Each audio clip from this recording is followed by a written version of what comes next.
ABC ಸರಿಯಾಗಿದೆ. ಶುಕ್ರ ಗ್ರಹಕ್ಕೆ ಸಂಬಂಧಪಟ್ಟಂತ ಈ ಕೆಳಗಿನ ಯಾವ ಹೇಳಿಕೆ ಸರಿಯಾಗಿದೆ? ಶುಕ್ರ ಗ್ರಹಕ್ಕೆ ಸಂಬಂಧಪಟ್ಟಂತೆ ಈ ಕೆಳಗಿನ ಯಾವ ಹೇಳಿಕೆ ಸರಿಯಾಗಿದೆ?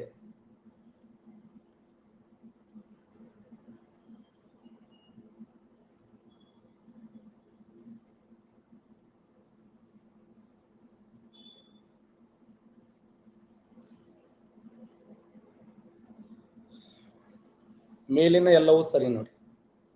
ಶುಕ್ರ ಗ್ರಹಕ್ಕೆ ಸಂಬಂಧಪಟ್ಟಂತೆ ಯಾವ ಹೇಳಿಕೆ ಸರಿಯಾಗಿದೆ ಅಂತಂದ್ರ ಇದು ಭೂಮಿಯ ಅವಳಿ ಗ್ರಹ ಅಂತ ಕರಿತೀವಿ. ಶುಕ್ರ ಗ್ರಹವನ್ನ ಭೂಮಿಯ ಅವಳಿ ಗ್ರಹ ಎಂದು ಕರೆಯುತ್ತಾರೆ. ವರ್ಷಕ್ಕಿಂತ ದಿನದ ಅವಧಿ ಹೆಚ್ಚಾಗಿರುವಂತ ಗ್ರಹ, ಹಸಿರು ಮನೆಯ ಪರಿಣಾಮದ ಗ್ರಹ ಅಂತೇಳಿ ಶುಕ್ರ ಗ್ರಹವನ್ನು ಕರೀತಾರೆ.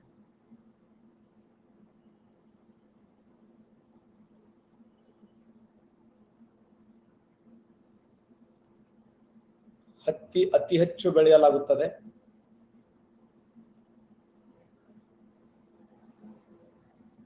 ಈ ರಾಜ್ಯದ ಉತ್ತರ ಭಾಗದಲ್ಲಿ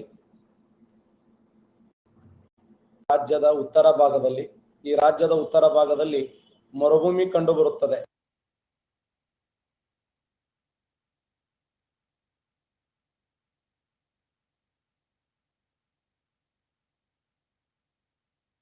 ರಾಜ್ಯದ ಉತ್ತರ ಭಾಗದಲ್ಲಿ ಮರುಭೂಮಿ ಇದೆ.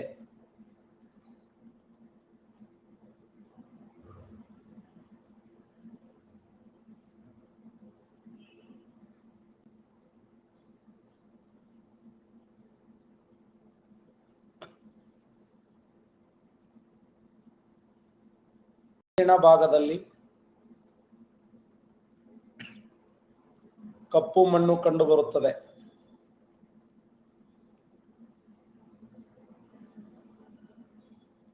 ಈ ರಾಜ್ಯದಿಂದ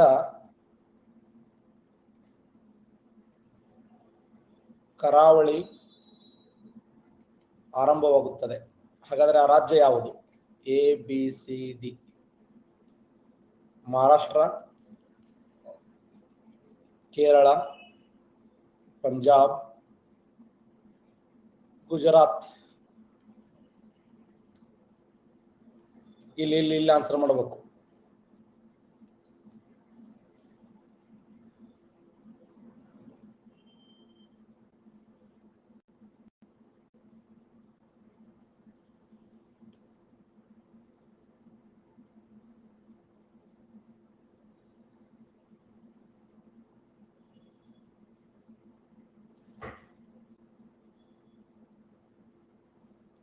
ಸರಿಯಾದಂತ ಉತ್ತರ ಗುಜರಾತ್. ರೈಟ್ ಆನ್ಸರ್ ನೋಡಿ.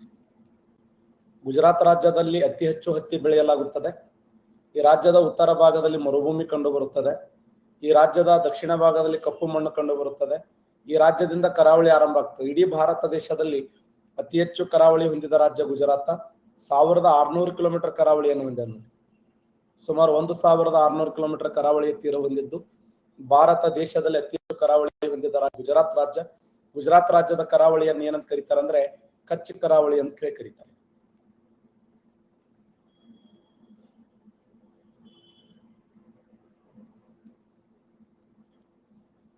ಕರ್ನಾಟಕ, ತಮಿಳುನಾಡು, ಆಂಧ್ರ ಪ್ರದೇಶ್, ಒಡಿಸ್ಸಾ. ಸಿಮ್ಲಿಪಾಲ್ ಎಂಬ ಪ್ರಸಿದ್ಧವಾದ ಜೈವಿಕ ಸಂರಕ್ಷಣಾ ತಾಣ ಕಂಡುಬರುತ್ತದೆ. ಸಿಮ್ಲಿಪಾಲ್ ಎಂಬ ಪ್ರಸಿದ್ಧವಾದ ಜೈವಿಕ ಸಂರಕ್ಷಣಾ ತಾಣ ಕಂಡುಬರುತ್ತದೆ.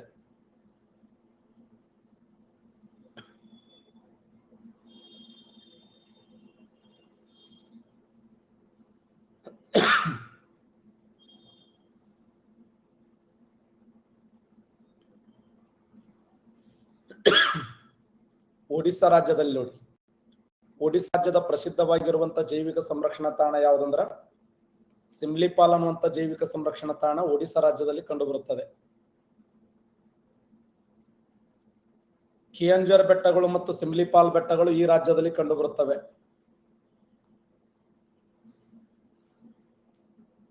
ಕಿಯಂಜರ್ ಬೆಟ್ಟಗಳು ಮತ್ತು ಸಿಮ್ಲಿಪಾಲ್ ಬೆಟ್ಟಗಳು ಈ ರಾಜ್ಯದಲ್ಲಿ ಕಂಡುಬರುತ್ತವೆ.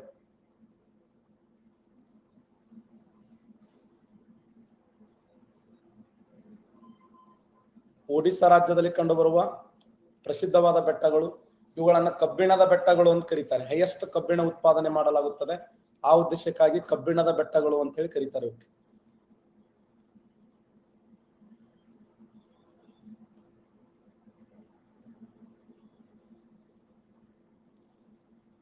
ಗಲ್ಫ್ ಸ್ಟ್ರೀಮ್ ಉಷ್ಣ ಸಾಗರದ ಪ್ರವಾಹ.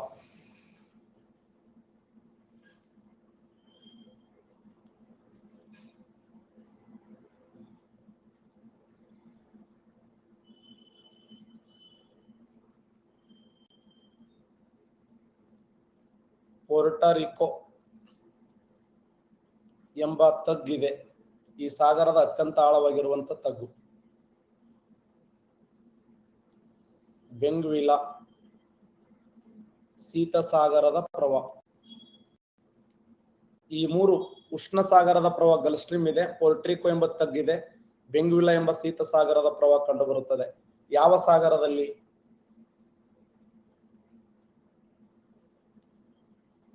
ದಕ್ಷಿಣ ಮಹಾಸಾಗರದಲ್ಲಿ,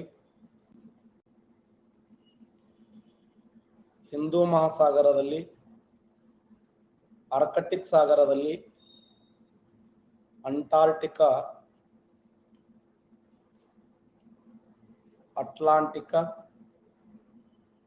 ಸಾಗರದಲ್ಲಿ.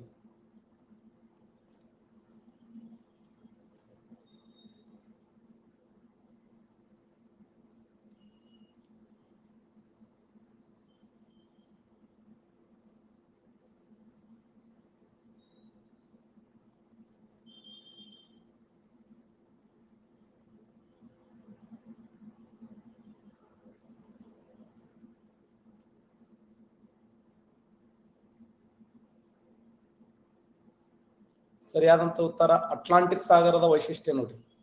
ಅಟ್ಲಾಂಟಿಕ್ ಸಾಗರದಲ್ಲಿ ಕಂಡುಬರುವ ಉಷ್ಣ ಸಾಗರದ ಪ್ರವಾಹ ಅಂದ್ರೆ ಗಲ್ಫ್ ಸ್ಟ್ರೀಮ್. ಇಲ್ಲಿ ಕಂಡುಬರುವ ಅತ್ಯಂತ ಆಳವಾಗಿರುವಂತಹ ತಗ್ಗು ಅಂದ್ರೆ ಪೋರ್ಟರಿಕೋ ತಗ್ಗು. ಬೆಂಗ್ವಿಲಾ ಎಂಬ ಶೀತ ಸಾಗರದ ಪ್ರವಾಹ ಕಂಡು ಬರುತ್ತದೆ. ಈ ಮೂರು ಕರೆಕ್ಟ್ ಅದ ನೋಡಿ ಅಟ್ಲಾಂಟಿಕ್ ಸಾಗರಕ್ಕೆ ಸಂಬಂಧಪಟ್ಟಂಗ.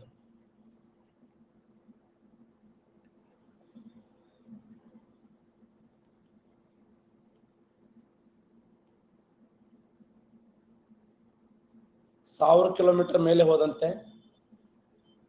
1000 ಮೀಟರ್ ಮೇಲೆ ಹೋದಂತೆ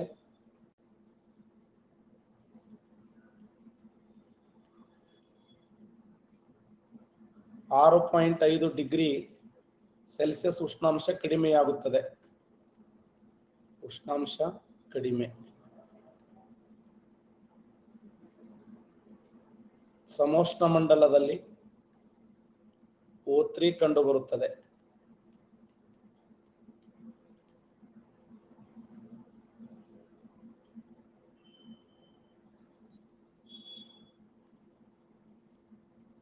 ಆಯಾನು ಮಂಡಲದಲ್ಲಿ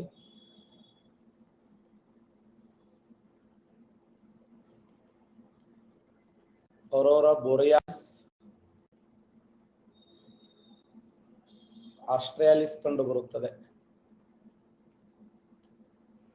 ಎ ಮಾತ್ರ ಸರಿ,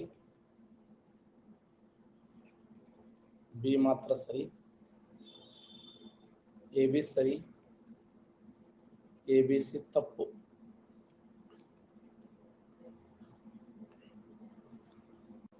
ವಾಯುಮಂಡಲಕ್ಕೆ ಸಂಬಂಧಪಟ್ಟ ಈ ಕೆಳ ಹೇಳಿಕೆಗಳನ್ನು ಪರಿಗಣಿಸಿ.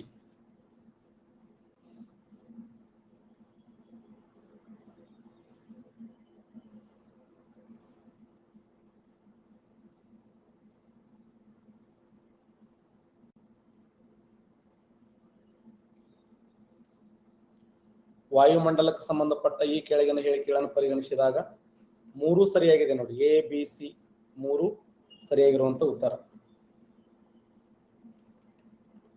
ಕರೆಕ್ಟಾ? ಪ್ರತಿ 1000 ಮೀಟರ್ ಮೇಲೆ ಹೋದಂತೆ 6.5 ಡಿಗ್ರಿ ಸೆಲ್ಸಿಯಸ್ ಉಷ್ಣಾಂಶ ಎಲ್ಲಿ ಕಡಿಮೆ ಆಗ್ತದ?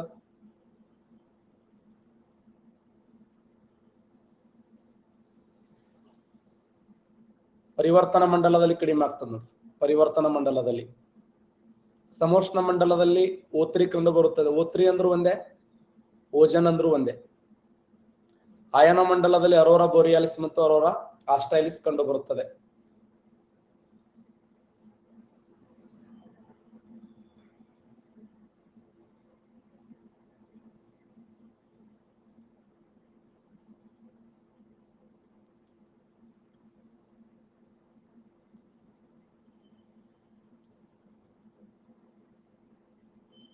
ಟೈಟಾನ್,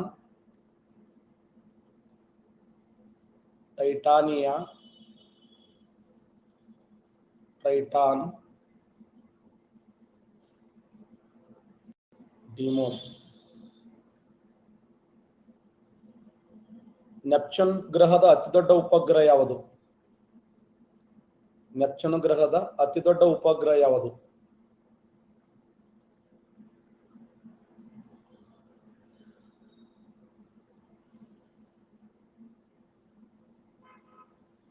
ನೆಪ್ಚೂನ್ ಗ್ರಹದ ಅತಿದೊಡ್ಡ ಉಪಗ್ರಹ ಯಾವುದು ಅಂತಂದ್ರೆ ಟ್ರೈಟಾನ್ ನೋಡಿ. ಟ್ರೈಟಾನ್ ಎಂಬುದು ನೆಪ್ಚೂನ್ ಗ್ರಹದ ಅತಿದೊಡ್ಡ ಉಪಗ್ರಹವಾಗಿದೆ. ಇತ್ತೀಚಿನ ವರದಿಯ ಪ್ರಕಾರ ಯಾವ ಉಪಗ್ರಹದಲ್ಲಿ ಮಳೆಯಾಗುತ್ತದೆ? ಯಾವ ಉಪಗ್ರಹದಲ್ಲಿ ಮಳೆಯಾಗುತ್ತದೆ?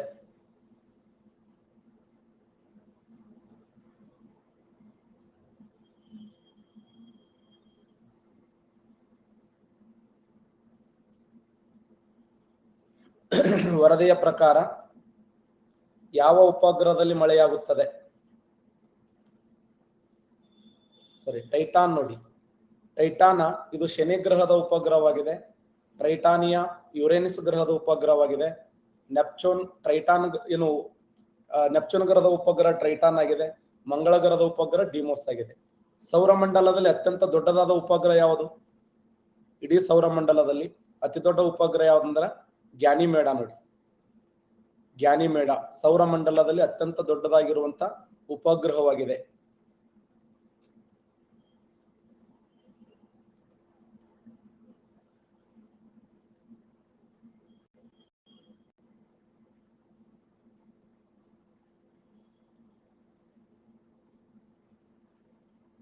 ಕೆಂಪು ಗ್ರಹ, ಅಂಗಾರಕ, ಕುಜ, ಬೆಳ್ಳಿ ಚುಕ್ಕಿ. ಈ ಕೆಳಗಿನ ಯಾವುದನ್ನ ಮಂಗಳ ಗ್ರಹಕ್ಕೆ ಕರೆಯುವುದಿಲ್ಲ?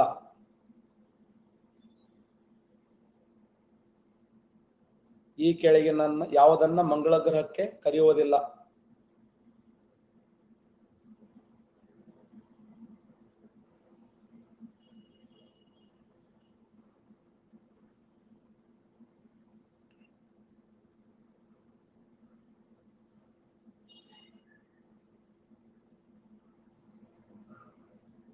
ಸರಿಯಾದಂತ ಉತ್ತರ ಯಾವುದನ್ನು ಕರೆಯುವುದಿಲ್ಲ ಅಂತಂದ್ರೆ ಬೆಳ್ಳಿ ಚುಕ್ಕಿ. ಬೆಳ್ಳಿ ಚುಕ್ಕಿ ಯಾವ ಗ್ರಹ ಕರೆಯುತ್ತಾರೆ ಅಂದ್ರೆ ಶುಕ್ರ ಗ್ರಹ ಕರೀತಾರೆ. ಮಂಗಳ ಗ್ರಹವನ್ನ ಕೆಂಪು ಗ್ರಹ, ಅಂಗಾರಕ, ಕುಜ ಎಲ್ಲ ಹೆಸರುಗಳಿಂದ ಕರೀತಾರೆ. ಬಟ್ ಬೆಳ್ಳಿ ಚುಕ್ಕಿ ಕರೆಯಂಗಿಲ್ಲ.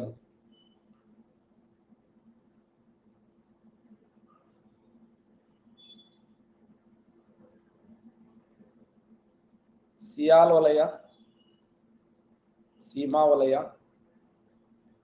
ಎಸ್ತನೋಸ್ಪಿಯರ್,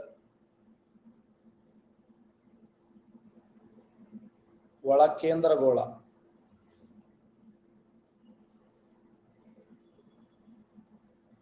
ಭೂಕಂಪ ಹಾಗೂ ಜ್ವಾಲಾಮುಖಿಗಳು ಸಂಭವಿಸುವ ವಲಯ ಯಾವುದು? ಭೂಕಂಪ ಹಾಗೂ ಜ್ವಾಲಾಮುಖಿಗಳು ಸಂಭವಿಸುವ ವಲಯ ಯಾವುದು?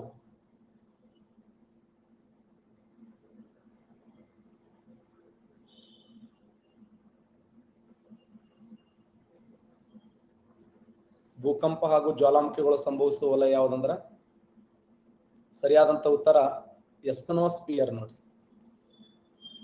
ಎಸ್ತನೋಸ್ಪಿಯರ್ ಅತ್ಯಂತ ಹೆಚ್ಚು ಸಾಂದ್ರ ಹೊಂದಿರುವಂತ ವಲಯ ಯಾವುದು? ಇದರಲ್ಲಿ ಅತಿ ಹೆಚ್ಚು ಸಾಂದ್ರ ಹೊಂದಿರುವಂತ ವಲಯ ಯಾವುದು?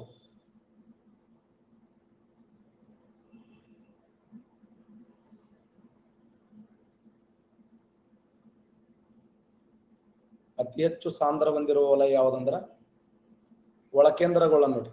ಒಳಕೇಂದ್ರಗೋಳದ ಸಾಂದ್ರ ಪ್ರಮಾಣ ಎಷ್ಟಿದೆ ಅಂತಂದ್ರ 11 gram for centimetre cube.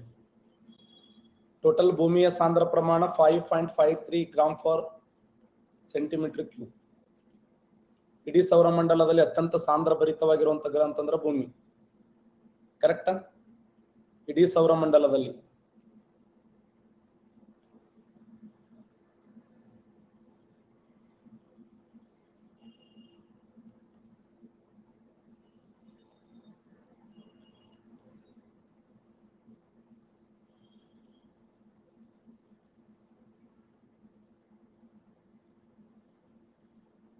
ವಿಲ್ಲಿ Willys, ಚಿನುಕ್,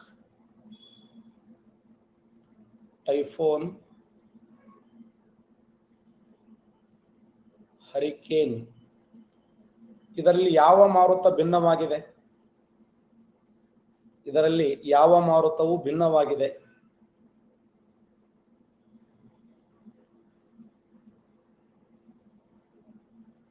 ಯಾವ ಮಾರುತವು ಭಿನ್ನವಾಗಿದೆ?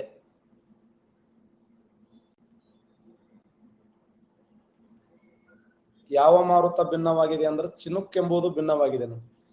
ವಿಲ್ಲಿ ವಿಲ್ಲಿಸ್ ಆಗಿರಬಹುದು, ಟೈಫೋನ್ ಆಗಿರಬಹುದು, ಹರಿಕೇನ್ ಆಗಿರಬಹುದು. ಇವೆಲ್ಲ ಎಂಥ ಮಾರುತಗಳು ಅಂತಂದ್ರೆ ಚಂಡಮಾರುತಗಳಾದರೆ ಚಿನುಕ್ ಎಂಬುದು ಇದೊಂದು ಸ್ಥಳೀಯ ಮಾರುತವಾಗಿದೆ. ಉತ್ತರ ಅಮೆರಿಕದ ರಾಕಿ ಪರ್ವತಗಳಲ್ಲಿ ಕಂಡುಬರುವ ಸ್ಥಳೀಯ ಮಾರುತ. ಚಿನುಕ್ ಎಂದರೆ ಹಿಮ ಭಕ್ಷಕ. ಇದನ್ನು 2017 ಪಂಚಾಯತಿ ಡೆವಲಪ್ಮೆಂಟ್ ಆಫೀಸರ್ ಕೇಳಿದ್ದ. ಉತ್ತರ ಅಮೆರಿಕದ ರಾಕಿ ಪರ್ವತಗಳಲ್ಲಿ ಕಂಡುಬರುವ ಚಿನುಕ್.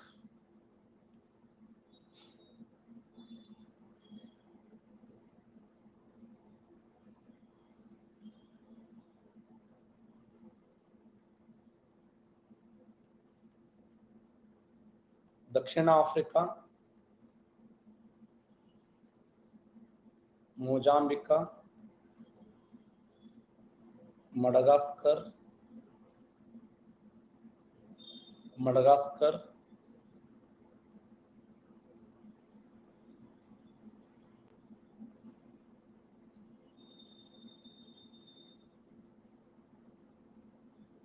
Republic of Congo.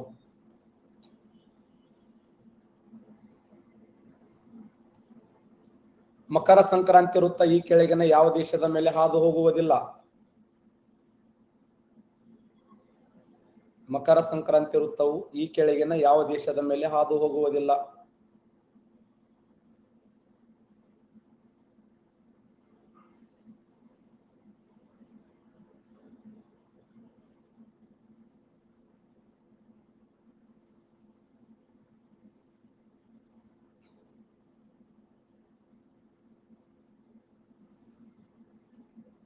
ಮಕರ ಸಂಕ್ರಾಂತಿ ವೃತ್ತವು ಈ ಕೆಳಗಿನ ಯಾವ ದೇಶದ ಮೇಲೆ ಹಾದು ಹೋಗುವುದಿಲ್ಲ ಅಂದ್ರ ರಿಪಬ್ಲಿಕ್ ಆಫ್ ಕಾಂಗೋದ ಮೇಲೆ ಆಗುವುದಿಲ್ಲ. ಹಾಗಾದ್ರೆ ರಿಪಬ್ಲಿಕ್ ಆಫ್ ಕಾಂಗೋದ ಮೇಲೆ ಹಾದು ಹೋಗುವಂತ ಅಕ್ಷಾಂಶ ಯಾವುದು ಅಂತಂದ್ರೆ 0 ಡಿಗ್ರಿ ಅಕ್ಷಾಂಶ ನೋಡಿ. ಸಮಭಾಜಕ ವೃತ್ತ ಅಂತ ಕರಿತೀವಿ. ಕರೆಕ್ಟಾ? ದಕ್ಷಿಣ ಆಫ್ರಿಕಾ ಆಗಿರಬಹುದು, ಮೊಜಾಂಬಿಕ್ ಆಗಿರಬಹುದು, ಮಡಗಾಸ್ಕರ್. ಇದರಲ್ಲಿ ಯಾವುದು ದ್ವೀಪ ರಾಷ್ಟ್ರವಾಗಿದೆ? ಇದರಲ್ಲಿ ಯಾವುದು ಒಂದು ದ್ವೀಪ ರಾಷ್ಟ್ರವಾಗಿದೆ?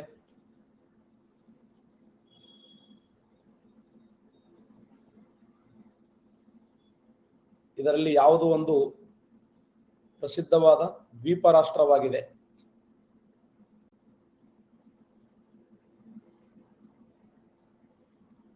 ಯಾವುದು ಒಂದು ದ್ವೀಪ ರಾಷ್ಟ್ರವಾಗಿದೆ ಅಂದ್ರೆ ಮಡಗಾಸ್ಕರ್ ನೋಡಿ.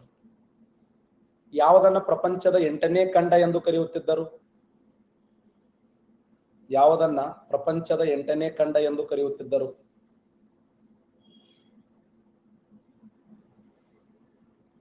ಯಾವುದನ್ನ ಪ್ರಪಂಚದ 8ನೇ ಖಂಡ ಎಂದು ಕರೆಯುತ್ತಿದ್ದರು? Important question.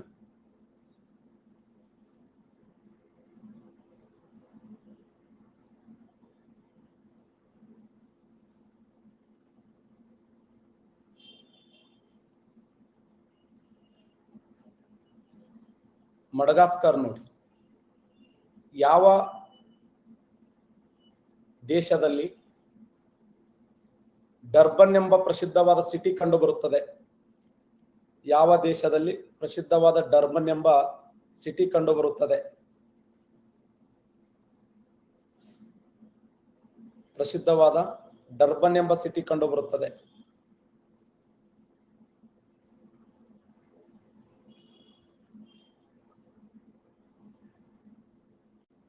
ದಕ್ಷಿಣ ಆಫ್ರಿಕಾದ ಪ್ರಮುಖವಾಗಿರುವಂತಹ ನಗರ ನೋಡಿ. ಡರ್ಬನ್ ಎಂಬ ಸಿಟಿಯಲ್ಲಿ ಕಂಡು ಬರುತ್ತದೆ ಅಂದ್ರ ದಕ್ಷಿಣ ಆಫ್ರಿಕಾದ ಪ್ರಸಿದ್ಧವಾಗಿರುವಂತಹ ಒಂದು ನಗರವಾಗಿದೆ.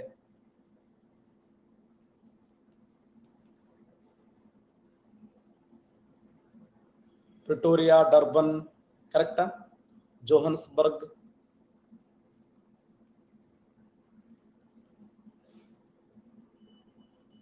ನೈಲ್ ನದಿ, ಅಮೆಜಾನ್ ನದಿ,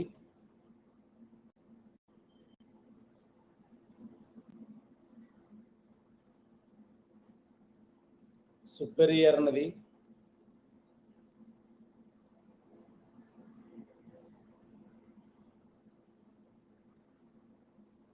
ಮಿಸಿಸಿಪ್ಪಿ ನದಿ. ಯಾವ ನದಿಯು ಮೆಡಿಟೇರಿಯನ್ ಸಮುದ್ರವನ್ನು ಸೇರುತ್ತದೆ? ಯಾವ ನದಿಯು ಮೆಡಿಟೇರಿಯನ್ ಸಮುದ್ರವನ್ನು ಸೇರುತ್ತದೆ? ಯಾವ ನದಿಯು ಮೆಡಿಟೇರಿಯನ್ ಸಮುದ್ರವನ್ನು ಸೇರುತ್ತದೆ? ಮೆಡಿಟೇರಿಯನ್ ಸಮುದ್ರವನ್ನು ಸೇರುವ ನದಿ ಯಾವುದಂದ್ರೆ ನೈಲ್ ನದಿ ನೋಡಿ. ಯಾವ ನದಿಯು ಉತ್ತರಾಭಿಮುಖವಾಗಿ ಹರಿಯುತ್ತದೆ? ಯಾವ ನದಿಯು ಉತ್ತರಾಭಿಮುಖವಾಗಿ ಹರಿಯುತ್ತದೆ? ಫೇಮಸ್ ಇದು, ಉತ್ತರಾಭಿಮುಖವಾಗಿ ಹರಿಯುವಂತ ನದಿ ನೈಲ್ ನದಿ ನೋಡಿ. ಯಾಕಂದ್ರೆ ಇದು ಹುಟ್ಟುವುದು ಎಲ್ಲಿ ಅಂತಂದ್ರೆ ಆಫ್ರಿಕಾ ಖಂಡದ ವಿಕ್ಟೋರಿಯಾ ಸರೋವರದಲ್ಲಿ ಜನ್ಮ ತಾಳುತ್ತದೆ. ವಿಕ್ಟೋರಿಯಾ ಸರೋವರದಲ್ಲಿ ಜನ್ಮ ತಾಳಿ ಉತ್ತರಾಭಿಮುಖವಾಗಿ ಹರಿದು ಮೆಡಿಟೇರಿಯನ್ ಸಮುದ್ರವನ್ನು ಸೇರುವಂತ ನದಿ ಯಾವುದಂದ್ರ ನೈಲ್ ನದಿ ನೋಡಿ. ಪಕ್ಷಿಪಾದಾಕಾರದ ನದಿಮುಖಜ ಭೂಮಿಯನ್ನು ನಿರ್ಮಾಣ ಮಾಡುವ ನದಿ ಯಾವುದು? ಪಕ್ಷಿಪಾದಾಕಾರದ ನದಿಮುಖಜ ಭೂಮಿಯನ್ನ ನಿರ್ಮಾಣ ಮಾಡುವ ನದಿ ಯಾವುದು? ಪಕ್ಷಿಪಾದಾಕಾರದ ನದಿಮುಖಜ ಭೂಮಿಯನ್ನ ನಿರ್ಮಾಣ ಮಾಡುವ ನದಿ ಯಾವುದು?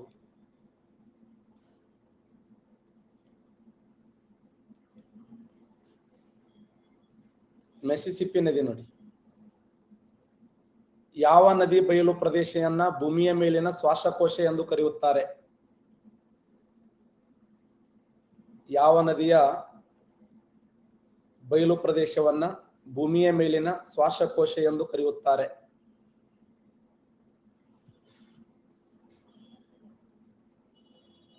ಭೂಮಿಯ ಮೇಲಿನ ಶ್ವಾಸಕೋಶ.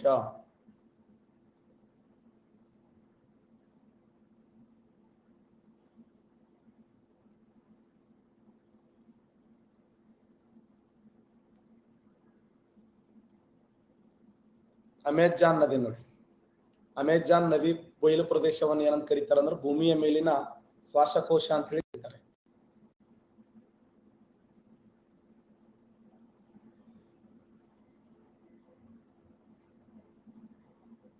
ಐದು ದೇಶಗಳು, 8 ದೇಶಗಳು, 10 ದೇಶಗಳು, 18 ದೇಶಗಳು. 0 ಡಿಗ್ರಿ ರೇಖಾಂಶ ಎಷ್ಟು ದೇಶಗಳ ಮೇಲೆ ಹಾದು ಹೋಗುತ್ತದೆ?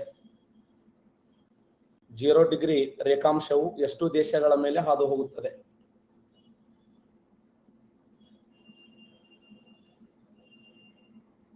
ಜೀರೋ ಡಿಗ್ರಿ ರೇಖಾಂಶ ಎಷ್ಟು ದೇಶಗಳ ಮೇಲೆ ಹಾದು ಹೋಗುತ್ತದೆ ಅಂದ್ರೆ ಸರಿಯಾದಂತ ಉತ್ತರ 8 ದೇಶಗಳು ನೋಡಿ. ಆ 8 ದೇಶಗಳು ಯಾವಂದ್ರ BSF ಗೇಮ್ ಇನ್ ಟೋಗೋ, ಬರ್ಕನ್ ಫಾಸೋ, ಸ್ಪೇನ್, ಫ್ರಾನ್ಸ್, ಗಾನಾ, ಅಲ್ಜೇರಿಯಾ, ಮಾಲಿ, ಇಂಗ್ಲೆಂಡ್, ಟೋಗೋ.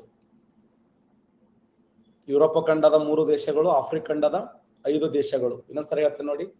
BSF ಗೇಮ್ ಇನ್ ಟೋಗೋ, ಬರ್ಕನ್ ಫಾಸೋ, ಸ್ಪೇನ್, ಫ್ರಾನ್ಸ್, ಗಾನಾ, ಅಲ್ಜೇರಿಯಾ, ಮಾಲಿ, ಇಂಗ್ಲೆಂಡ್, ಟೋಗೋ.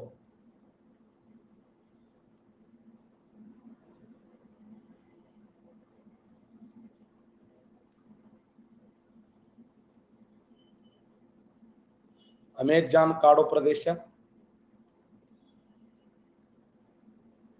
ಸಮಭಾಜಕ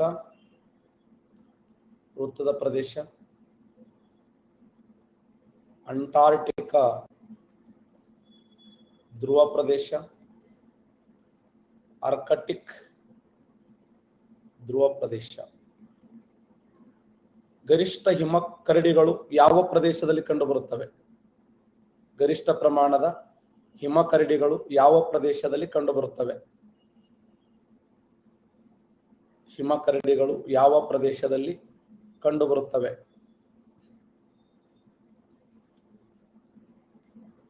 ಹಿಮಕರಡಿಗಳು ಯಾವ ಪ್ರದೇಶದಲ್ಲಿ ಕಂಡುಬರುತ್ತವೆ ಅಂತಂದ್ರ ಆರ್ಕಟಿಕ್ ಧ್ರುವ ಪ್ರದೇಶದಲ್ಲಿ ಕಂಡು ಬರ್ತಾವೆ.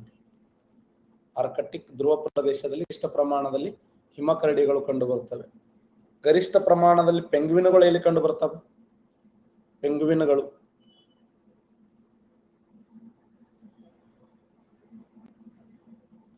ಪೆಂಗ್ವಿನ್ಗಳು ಯಾವ ಪ್ರದೇಶದಲ್ಲಿ ಕಂಡು ಬರುತ್ತವೆ?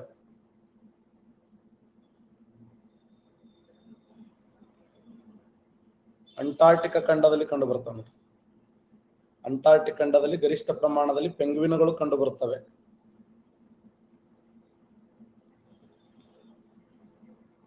ಈ ಕೆಳಗಿನ ಪ್ರದೇಶದಲ್ಲಿ ಅತಿ ಹೆಚ್ಚು ನಿತ್ಯ ಹರಿದ್ವರ್ಣ ಕಾಡುಗಳು ಕಂಡು ಬರುತ್ತವೆ. ಹೈಯೆಸ್ಟ್ ನಿತ್ಯ ಹರಿದ್ವರ್ಣ ಕಾಡುಗಳು ಈ ಪ್ರದೇಶದಲ್ಲಿ ಕಂಡು ಬರುತ್ತವೆ. ಎವರ್ಗ್ರೀನ್ ಫಾರೆಸ್ಟ್ ನಿತ್ಯ ಹರಿದ್ವರ್ಣ ಕಾಡುಗಳು ಸಮಭಾಜಕ ವೃತ್ತದಲ್ಲಿ ಕಂಡು ಬರ್ತವೆ ನೋಡಿ. ಸಮಭಾಜಕ ವೃತ್ತದಲ್ಲಿ ಇಲ್ಲಿ ಪರಿಸರಣ ಮಳೆಯಾಗುವುದರಿಂದ ಸಹಜವಾಗಿಯೇ ಅತಿ ಹೆಚ್ಚಿನ ಪ್ರಮಾಣದ ನಿತ್ಯ ಹರಿದ್ವರ್ಣ ಕಾಡುಗಳು ಎವರ್ಗ್ರೀನ್ ಫಾರೆಸ್ಟ್ ಕಂಡು ಬರುವುದು ಇಲ್ಲೇ.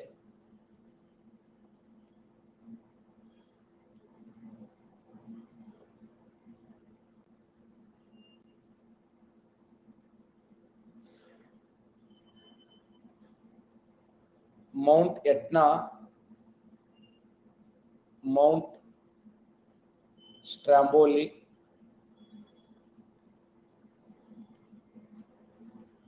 ಮೌಂಟ್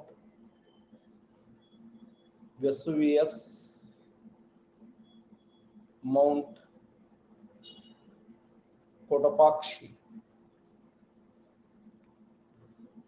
ಭೂಮಿಯ ಮೇಲೆ ಕಂಡುಬರುವ ಸೂಪರ್ ಜ್ವಾಲಾಮುಖಿಗಳಲ್ಲಿ ಇದು ಕೂಡ ಒಂದು. ಭೂಮಿಯ ಮೇಲೆ ಕಂಡುಬರುವ ಸೂಪರ್ ಜ್ವಾಲಾಮುಖಿಗಳಲ್ಲಿ ಇದು ಸಹ ಒಂದು. ಭೂಮಿಯ ಮೇಲಿನ ಸೂಪರ್ ಜ್ವಾಲಾಮುಖಿಗಳಲ್ಲಿ ಇದು ಸಹ ಒಂದು. ಸೂಪರ್ ಜ್ವಾಲಾಮುಖಿಗಳಲ್ಲಿ ಇದು ಸಹ ಒಂದು ಅಂತಂದ್ರೆ ಮೌಂಟ್ ವೆಸುವಿಯಸ್ ನೋಡಿ. ಭೂಮಿಯ ಮೇಲೆ ಟೋಟಲ್ ಎಷ್ಟು ಸೂಪರ್ ಜ್ವಾಲಾಮುಖಿಗಳದಾವೆ? ಎಸ್, 3 ಸೂಪರ್ ಜ್ವಾಲಾಮುಖಿಗಳದ ನೋಡಿ. ಭೂಮಿಯ ಮೇಲೆ 3 ಸೂಪರ್ ಜ್ವಾಲಾಮುಖಿಗಳದಾವ. ನಂಬರ್ 1 ಮೌಂಟ್ ವೆಸುವಿಯಸ್,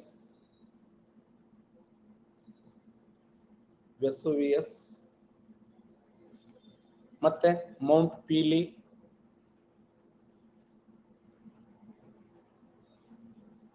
ಮತ್ತ ಮೌಂಟ್ ಕ್ರಕಟೋವಾ. ಮೌಂಟ್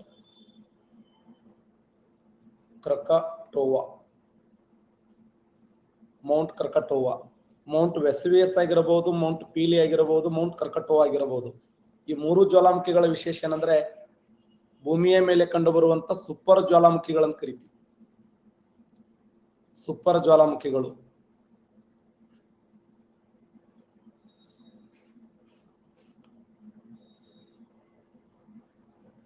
ನೆಕ್ಸ್ಟ್, ಭೂಮಿಯ ಮೇಲೆ ಕಂಡುಬರುವ ಅತಿ ಎತ್ತರವಾದ ಜೀವಂತ ಜ್ವಾಲಾಮುಖಿ ಯಾವುದು?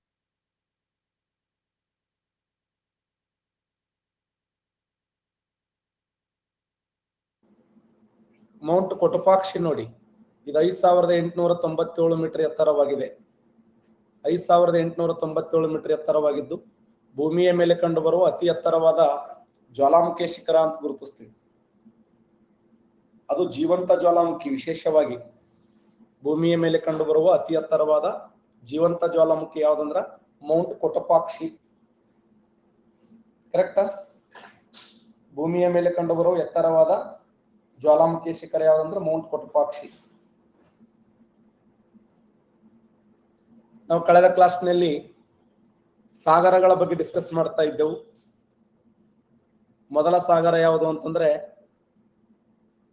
ಟೋಟಲ್ ಭೂಮಿಯ ಮೇಲೆ ಎಷ್ಟು ಸಾಗರಗಳಿವೆ ಅಂತಂದ್ರೆ ಕರಿತೀವಿ. ಭೂಮಿ ಮೇಲಿನ ದೊಡ್ಡ ಸಾಗರ ಯಾವ್ದಂದ್ರ ಪೆಸಿಫಿಕ್ ಸಾಗರ.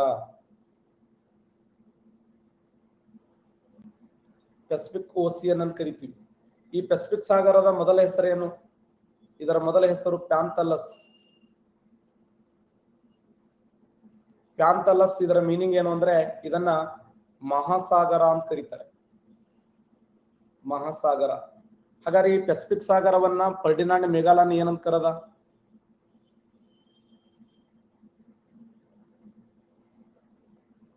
ಎಕ್ಸಲೆಂಟ್. ಇದನ್ನ ಪೀಸ್ ಓಸಿಯನ್ ಅಂತ ಕರೆದ. ಪೆಸಿಫಿಕ್ ಸಾಗರವನ್ನ ಫರ್ಡಿನಾಂಡ್ ಮೇಗಲನ್ ಅವರು ಏನಂತ ಕರೆದಾರ ಅಂದ್ರೆ ಇದನ್ನ ಶಾಂತ ಮಹಾಸಾಗರ ಅಂತ ಕರೆದರು. ಶಾಂತ ಮಹಾಸಾಗರ ಅಂತ ಕರೆದರು. ಇದನ್ನ ಪೀಸ್ ಓಷಿಯನ್ ಅಂತ ಕರೆದವ್ರು ಯಾರು ಅಂತಂದ್ರೆ ಫರ್ಡಿನಾಂಡ್ ಮೇಗಲನ್. ಯಾಕಂದ್ರೆ ಪ್ರಪಂಚವನ್ನು ಸುತ್ತು ಹಾಕಿದ ಮೊದಲ ವ್ಯಕ್ತಿ ಇತ್ತ.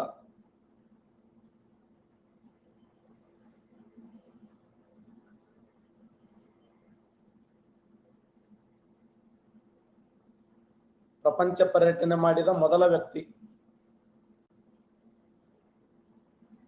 ಸುತ್ತ ಹಾಕಿದ ಮೊದಲ ವ್ಯಕ್ತಿ ಫರ್ಡಿನಾಂಡ್ ಮೇಗಲಾನ್. ಆತ ಬಳಸಿದ ಹಡಗು ಯಾವುದಂದ್ರ ವಿಕ್ಟೋರಿಯಾ ಹಡಗು. ನೋಡಿ, ಆತ ಬಳಕೆ ಮಾಡಿದ ಹಡಗಿನ ಹೆಸರು ಏನಂದ್ರೆ ವಿಕ್ಟೋರಿಯಾ ಹಡಗು. ಪ್ರಪಂಚನ್ನ ಸುತ್ತು ಹಾಕಿದ ಮೊದಲ ವ್ಯಕ್ತಿ ಯಾರಂದ್ರ ಫರ್ಡಿನಾಂಡ್ ಮೇಗಲನ್. ಪೆಸಿಫಿಕ್ ಸಾಗರ ನೋಡಲು ಯಾವ ಆಕಾರದಲ್ಲಿದೆ? Looking like. ಇದು ಯಾವ ಆಕಾರದಲ್ಲಿ ಕಂಡು ಬರುತ್ತದೆ?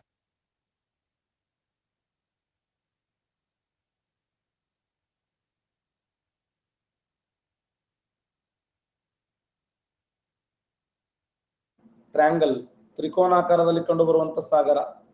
ಎಷ್ಟು ಖಂಡಗಳ ಮಧ್ಯೆ ಹಂಚಿಕೆಯಾಗಿದೆ ಈ ಸಾಗರ?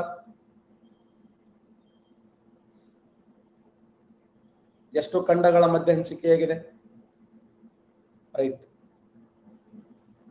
4 ಖಂಡಗಳ ಮಧ್ಯೆ ಹಂಚಿಕೆಯಾಗಿದೆ. ನೋಡಿ, ಆ 4 ಖಂಡಗಳು ಯಾವಂತಂದ್ರ ಉತ್ತರ ಅಮೆರಿಕ,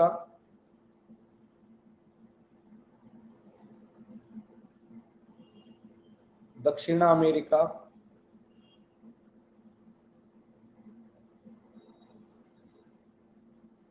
ಏಷ್ಯಾ ಖಂಡ ಮತ್ತೆ ಆಸ್ಟ್ರೇಲಿಯಾ ಖಂಡ.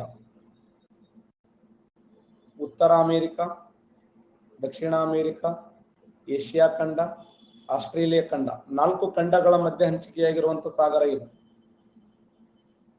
ಈ ಸಾಗರ ಎಷ್ಟು ಖಂಡಗಳ ಮಧ್ಯೆ ಹಂಚಿಕೆಯಾಗಿದೆ ಅಂದ್ರ 4 ಖಂಡಗಳು. ಒಂದು ಉತ್ತರ ಅಮೆರಿಕ, ದಕ್ಷಿಣ ಅಮೆರಿಕ ಫೇಮಸ್. ಉತ್ತರ ಅಮೆರಿಕ, ದಕ್ಷಿಣ ಅಮೆರಿಕ, ಏಷ್ಯಾ ಖಂಡ ಮತ್ತು ಆಸ್ಟ್ರೇಲಿಯಾ ಖಂಡಗಳ ಮಧ್ಯೆ ಹಂಚಿಕೆಯಾಗಿದೆ. ಉತ್ತರ ಅಮೆರಿಕ, ದಕ್ಷಿಣ ಅಮೆರಿಕ, ಏಷ್ಯಾ ಮತ್ತು ಆಸ್ಟ್ರೇಲಿಯಾ ಖಂಡಗಳ ಮಧ್ಯೆ ಹಂಚಿಕೆಯಾದ ಸಾಗರ ಅಂದ್ರ ಪೆಸಿಫಿಕ್ ಸಾಗರ.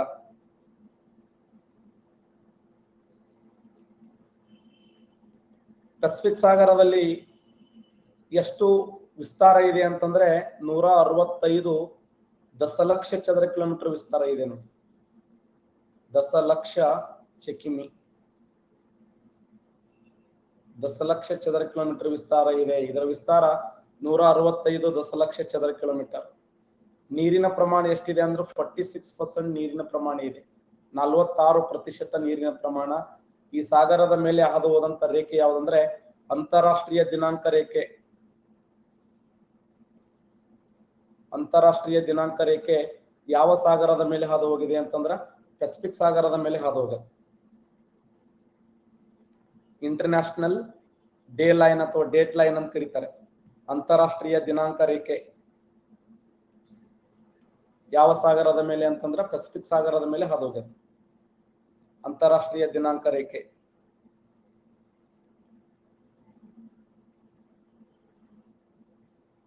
ಮತ್ತೆ ಈ ಸಾಗರದಲ್ಲಿ ಒಂದು ಪ್ರಸಿದ್ಧವಾದ ಆಳವಾದ ತಗ್ಗಿದೆ. ಯಾವುದಂದ್ರೆ ಮರಿಯಾನ್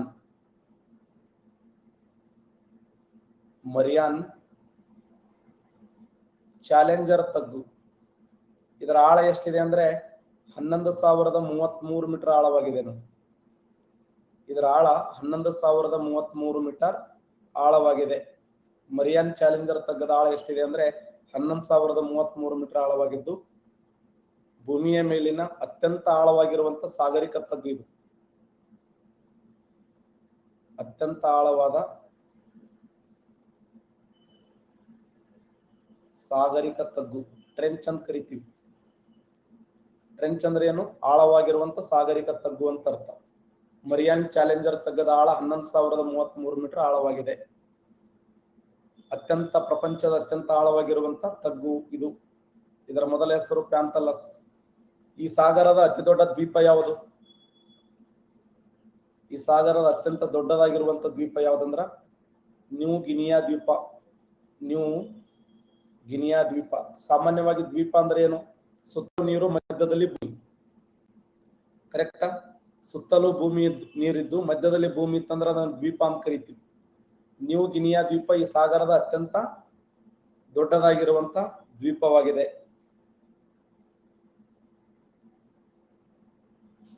ಇದು ಪೆಸಿಫಿಕ್ ಸಾಗರಕ್ಕೆ ಸಂಬಂಧಪಟ್ಟಿರ್ತಕ್ಕಂಥ ಮಾಹಿತಿ ನೋಡಿ. ಇದೆಲ್ಲ ಉತ್ತರ ಪೆಸಿಫಿಕ್. ಇದು ಉತ್ತರ ಪೆಸಿಫಿಕ್. ಈ ಭಾಗ ಏನಂತ ಕರಿತೀವಿ ಅಂದ್ರೆ ಇದನ್ನ ರಿಂಗ್ ಆಫ್ ಫೈರ್ ಅಂತ ಕರಿತೀವಿ. ಈ ಸಾಗರದ ತುದಿ ಭಾಗ ಇದೆಯಲ್ಲ, ಈ ಸಾಗರದ ಕರಾವಳಿಯ ಭಾಗ ಇದಕ್ಕೇನಂತ ಕರೀತಾರ ಅಂದ್ರೆ ring of fire. Ring of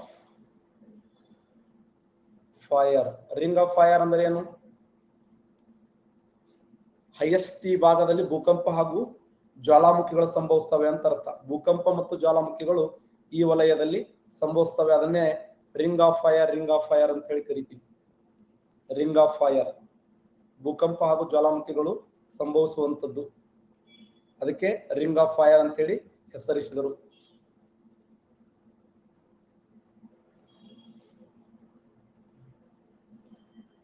ಇನ್ನು ಎರಡನೇ ಸಾಗರ ಯಾವುದು?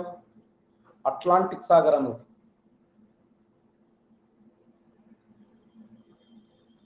ಅಟ್ಲಾಂಟಿಕ್ ಸಾಗರ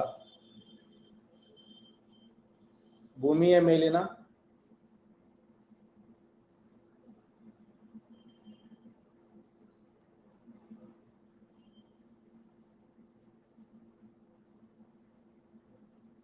ಎರಡನೇ ಅತಿ ದೊಡ್ಡ ಸಾಗರ. ಭೂಮಿಯ ಮೇಲಿನ ಅತಿ ದೊಡ್ಡ ಎರಡನೇ ಸಾಗರ ಯಾವ್ದಂದ್ರ ಅಟ್ಲಾಂಟಿಕ್ ಸಾಗರ ನೋಡಿ. ಭೂಮಿಯ ಮೇಲಿನ ಅತಿ ದೊಡ್ಡ ಎರಡನೇ ಸಾಗರ ಅಟ್ಲಾಂಟಿಕ್ ಸಾಗರ. ಇದರ ವಿಸ್ತೀರ್ಣ ಎಷ್ಟಿದೆ ಅಂದ್ರ 82 ದಶಲಕ್ಷ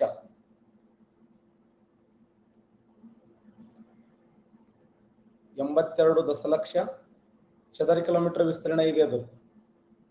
ಅದು 165 ಇದ್ರೆ ಇದು 82 ದಶಲಕ್ಷ ಚದರ ಕಿಲೋಮೀಟರ್ ವಿಸ್ತೀರ್ಣದಿದ್ದು ನೋಡಲು ಯಾವ ಆಕಾರದಲ್ಲಿದೆ ಅಂದ್ರೆ ಎಸ್ ಆಕಾರದಲ್ಲಿ ಕಂಡು ಬರುತ್ತದೆ. ಇದರ ಸೇಪ್, ಈ ಸಾಗರದ ಸೇಪ್ ನೋಡಕ್ಕೆ ಯಾವ ಆಕಾರದಲ್ಲಿದೆ ಅಂದ್ರೆ ಎಸ್ ಆಕಾರದಲ್ಲಿ ಕಂಡು ಬರುತ್ತದೆ.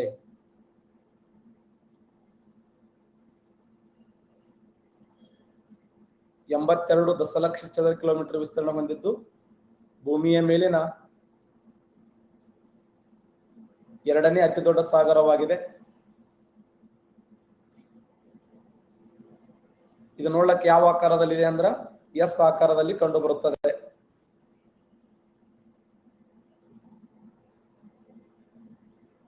ಎಫ್ ತ್ರಿಕೋನಾಕಾರದಲ್ಲಿ ಯಾವ ಸಾಗರ ಕಂಡು ಬರುತ್ತದ? ತ್ರಿಕೋನಾಕಾರದಲ್ಲಿ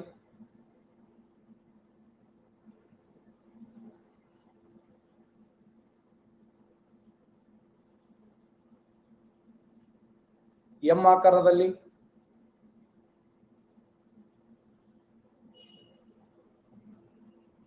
ಇಂಡಿಯನ್ ಓಷಿಯನ್ ನೋಡಿ, ಹಿಂದೂ ಮಹಾಸಾಗರ. ಹೌದು,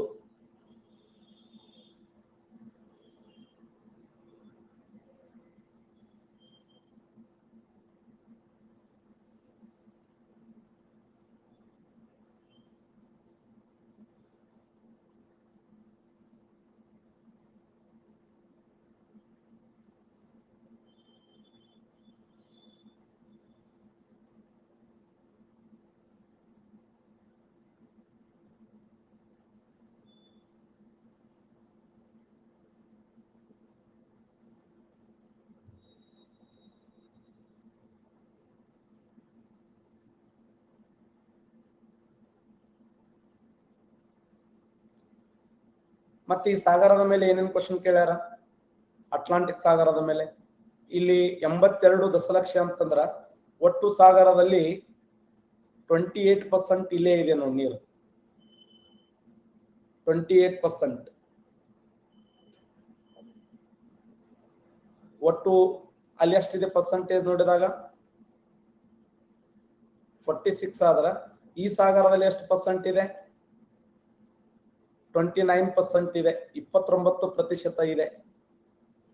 ಎಷ್ಟು ಖಂಡಗಳ ಮಧ್ಯೆ ಹಂಚಿಕೆಯಾಗಿದೆ ಈ ಸಾಗರ? 2 ಖಂಡಗಳು, 4 ಖಂಡಗಳು, 5 ಖಂಡಗಳು, 6 ಖಂಡಗಳು. ಎಷ್ಟು ಖಂಡಗಳ ಮಧ್ಯೆ ಹಂಚಿಕೆಯಾಗಿದೆ?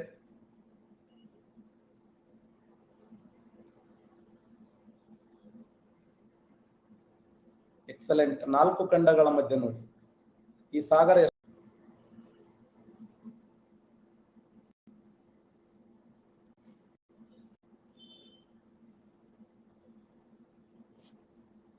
ಎಷ್ಟು ಖಂಡಗಳ ಮಧ್ಯೆ ಹಂಚಿಕೆಯಾಗಿದೆ ಅಂದ್ರ 4 ಖಂಡಗಳ ಮಧ್ಯೆ ಹಂಚಿಕೆಯಾಗಿದೆ. ಆ 4 ಖಂಡಗಳು ಯಾವಂದ್ರ ಉತ್ತರ ಅಮೆರಿಕ, ದಕ್ಷಿಣ ಅಮೆರಿಕ, ಯುರೋಪ ಖಂಡ ಮತ್ತೆ ಆಫ್ರಿಕಾ ಖಂಡ. ಮತ್ತೆ ಈ ಸಾಗರದ ಮೇಲೆ ಮತ್ತೇನು ಕ್ವಶನ್ ಕೇಳ್ಯಾರ ಅಂತಂದ್ರ, ಇದು ಭೂಫಲಕಗಳ ವಿಕೋಚನೆಯಿಂದ ನಿರ್ಮಾಣದ ಸಾಗರ. ಭೂ ಫಲಕಗಳ ವಿಕೋಚನೆಯಿಂದ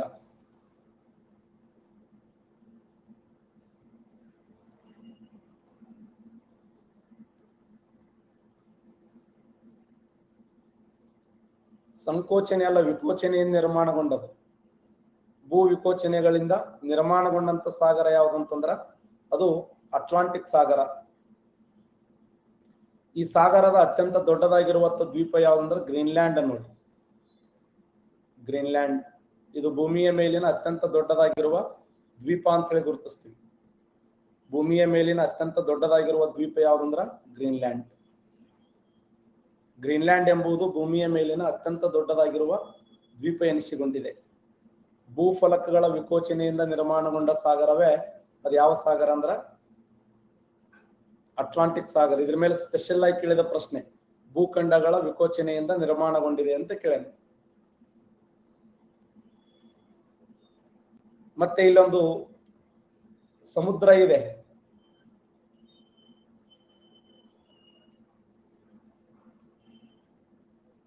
ಈ ಸಾಗರದಲ್ಲಿ ಕಂಡು ಬರುವಂತ ಒಂದು ಸಮುದ್ರ ಯಾವುದಂದ್ರ ಸರ್ಗ್ಯಾಸ್ ಸಮುದ್ರ ನೋಡಿ.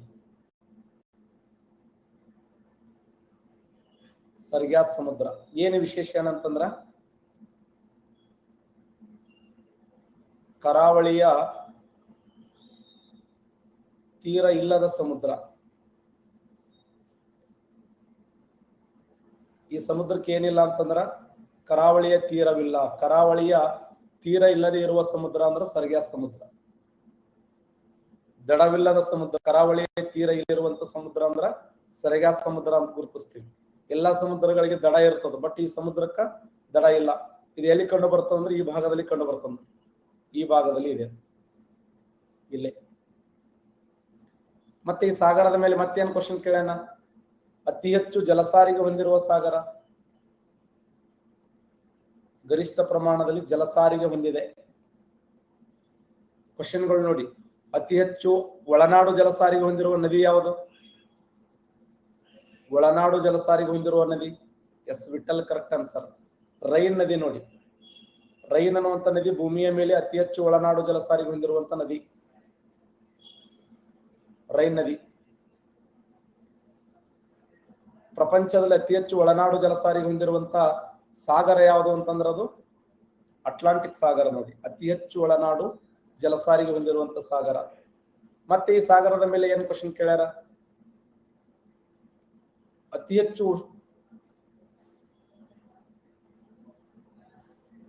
ಲವಣತೆಯನ್ನು ಹೊಂದಿರುವಂತ ಸಾಗರ ಇದು. ಅತಿ ಹೆಚ್ಚು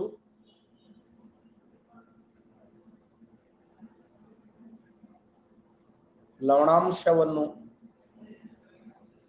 ಗರಿಷ್ಠ ಪ್ರಮಾಣದಲ್ಲಿ ಲವಣಾಂಶ, ಉಪ್ಪಿನ ಪ್ರಮಾಣ ಅತಿ ಹೆಚ್ಚಿನ ಪ್ರಮಾಣದಲ್ಲಿ ಲವಣಾಂಶವನ್ನು ಹೊಂದಿರುವಂತ ಗ್ರಹ ಯಾವ್ದಂದ್ರ ಸಾಗರ ಯಾವ್ದಂದ್ರ ಅದು ಪೆಸಿಫಿಕ್, ಇದು ಅಟ್ಲಾಂಟಿಕ್ ಸಾಗರ. ಹೈಯೆಸ್ಟ್ ಲವಣತೆ ಕಂಡು ಬರ್ತದೆ. ಮತ್ತೆ ಈ ಸಾಗರದ ಇನ್ನೊಂದು ವಿಶೇಷ ಏನಂದ್ರೆ ಇಲ್ಲಿ ಬರ್ಮುಡಾ ಟ್ರ್ಯಾಂಗಲ್ ಇದೆ ನೋಡಿ. ಈ ಸಾಗರದಲ್ಲಿ ಬರ್ಮುಡಾ ಟ್ರ್ಯಾಂಗಲ್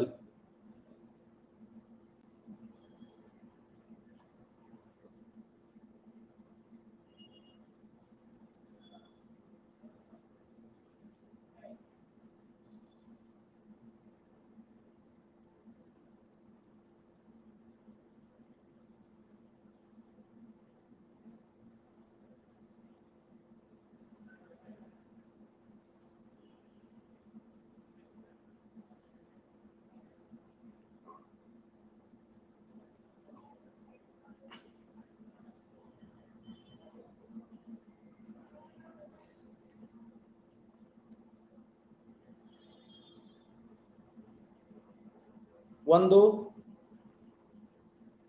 ಫ್ಲೋರಿಡಾ, ಇನ್ನೊಂದು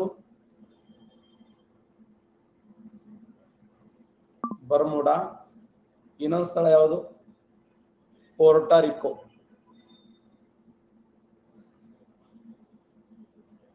ಒಂದು ಪೋರ್ಟಾರಿಕೋ, ಬರ್ಮುಡಾ, ಫ್ಲೋರಿಡಾ.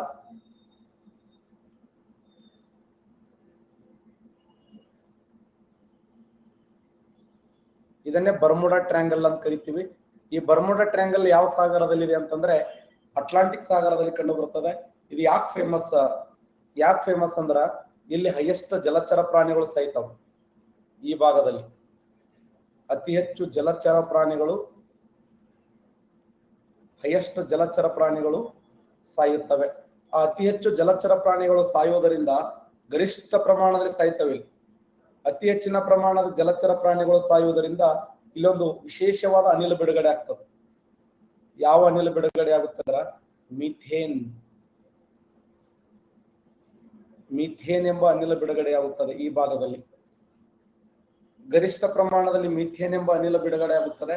ಆ ಜಲಚರ ಪ್ರಾಣಿಗಳು ಸಾಯುವುದರಿಂದ ಮೀಥೇನ್ ಅನಿಲ ಬಿಡುಗಡೆ ಆಗ್ತದ. ಆ ಮೀಥೇನ್ ಅನಿಲ ಬಿಡುಗಡೆ ಆಗುವುದರಿಂದ ನೀರಿನ ಸಾಂದ್ರ ಪ್ರಮಾಣ ಕಡಿಮೆ ಆಗ್ತದೆ. ನೀರಿನ ಸಾಂದ್ರ ಪ್ರಮಾಣ ಕಡಿಮೆಯಾಗಿ ಹಡಗಿನ ಸಾಂದ್ರ ಪ್ರಮಾಣ ಏನಾಗ್ತದೆ, ಜಾಸ್ತಿ ಆಗ್ತದೆ. ಹಡಗಿನ ಸಾಂದ್ರ ಪ್ರಮಾಣ ಹೆಚ್ಚಾಗಿ ನೀರಿನ ಸಾಂದ್ರ ಪ್ರಮಾಣ ಕಡಿಮೆಯಾಗಿ ಹಡಗುಗಳು ಮುಳುಗುವ ಸಾಧ್ಯತೆ ಇದೆ. ಇಲ್ಲಿ ಅತಿ ಹೆಚ್ಚಿನ ಪ್ರಮಾಣದಲ್ಲಿ ಹಡಗುಗಳು ಮುಳುಗುತ್ತವೆ. ಕಾರಣ ಏನು ಅಂತಂದ್ರೆ ಇದೇ ಕಾರಣ. ನೀರಿನ ಸಾಂದ್ರ ಪ್ರಮಾಣ ಏನಾಗ್ತದೆ ಕಡಿಮೆ ಆಗ್ತದೆ, ಹಡಗಿನ ಸಾಂದ್ರ ಪ್ರಮಾಣ ಹೆಚ್ಚಾಗುತ್ತದೆ. ಅದಕ್ಕ ಇಲ್ಲಿ ಬರುವಂತ ಬಹುತೇಕ ಹಡಗುಗಳು ಏನಾಗ್ತವೆ ಅಂದ್ರೆ ಮುಳುಗ್ತವೆ. ಮುಳುಗುವುದರಿಂದ ಜನ ಏನ್ ತಪ್ಪು ಕಲ್ಪನೆ ಇದೆ ಅಂದ್ರೆ ಇಲ್ಲಿ ಯಾರು ಹೋಗಬಾರದು, ಇಲ್ಲಿ ದೆವ್ವಗಳದಾವೆ, ಭೂತಗಳದಾವೆ ಅನ್ನುವಂತ ಕಲ್ಪನೆಯನ್ನು ನೋಡ್ತೀವಿ. ಮತ್ತೆ ಇಲ್ಲಿ ವಿಶಿಷ್ಟವಾಗಿರುವಂತ ಒಂದು ಅನಿಲ ಬಿಡುಗಡೆ ಆಗ್ತದೆ. ಮಿಥೇನ್ ಅನಿಲ ಬಿಡುಗಡೆಗೊಳ್ಳುವುದರಿಂದ ಇಲ್ಲಿ ವಾತಾವರಣ ಏನಾಗ್ತದ, ಹೈಯೆಸ್ಟ್ ಹೀಟ್ ಆಗ್ತದೆ. ವಾತಾವರಣ ಕಾಯುವುದರಿಂದ ಒಂದು ಮಾರುತ ಬಿಡುಗಡೆ ಆಗ್ತದ. ಆ ಮಾರುತ ಹೆಸರು ಏನಂದ್ರೆ ಟರ್ನಾಡೋ ಅನ್ನುವಂತ ಒಂದು ಮಾರುತ. ಇದು ಟರ್ನಾಡೋ ಮಾರುತದ ವಿಶೇಷ ಏನಂದ್ರೆ ಇದೊಂದು ಸೈಕ್ಲೋನ್ ಅಂತ ಕರಿತೀವಿ. ಇದೊಂದು ಚಂಡಮಾರುತ, ಇದೊಂದು ಸೈಕ್ಲೋನ್. ಟರ್ನಾಡೋ ಎಂಬ ಸೈಕ್ಲೋನ್ ಇಲ್ಲಿ ಕಂಡು ಬರುತ್ತದೆ. ಟರ್ನಾಡೋ ಸೈಕ್ಲೋನ್ ಎಲ್ಲಿ ಕಂಡು ಬರುತ್ತದೆ ಅಂತಂದ್ರೆ ಇದೇ ಒಂದು ಬರ್ಮುಡಾ ಟ್ರಯಾಂಗಲ್ ಕಂಡು ಬರುತ್ತದೆ. ಇದು ಕ್ವಶನ್ ಆಗಿದೆ ನೋಡಿ. ಟರ್ನಾಡೋ ಎಂಬ ಸೈಕ್ಲೋನ್ ಬಿಡುಗಡೆ ಆಗುತ್ತದೆ ಇಲ್ಲಿ ಬರ್ಮುಡಾ ಟ್ರಯಾಂಗಲ್ ಬಿಡುಗಡೆ ಆಗುವಂತ ಒಂದು. ಅದಕ್ಕೆ ವಿಮಾನಗಳೇನಾಗ್ತವೆ, ಅಪಘಾತಕ್ಕೆ ಸಂಭವಿಸ್ತವೆ. ವಿಮಾನಗಳು ಬೀಳುವಂತ ಸಾಧ್ಯತೆ ಇದೆ. ವಿಮಾನಗಳು ಅಪಘಾತಕ್ಕೆ ಈಡಾಗುವ ಸಾಧ್ಯತೆ ಇದೆ, ನೆನ್ಪಿಡಿ. ಇಷ್ಟು ಇವತ್ತು ನಾನು 2 ಸಾಗರಗಳನ್ನು ಕಂಪ್ಲೀಟ್ ಮಾಡಿದೆ.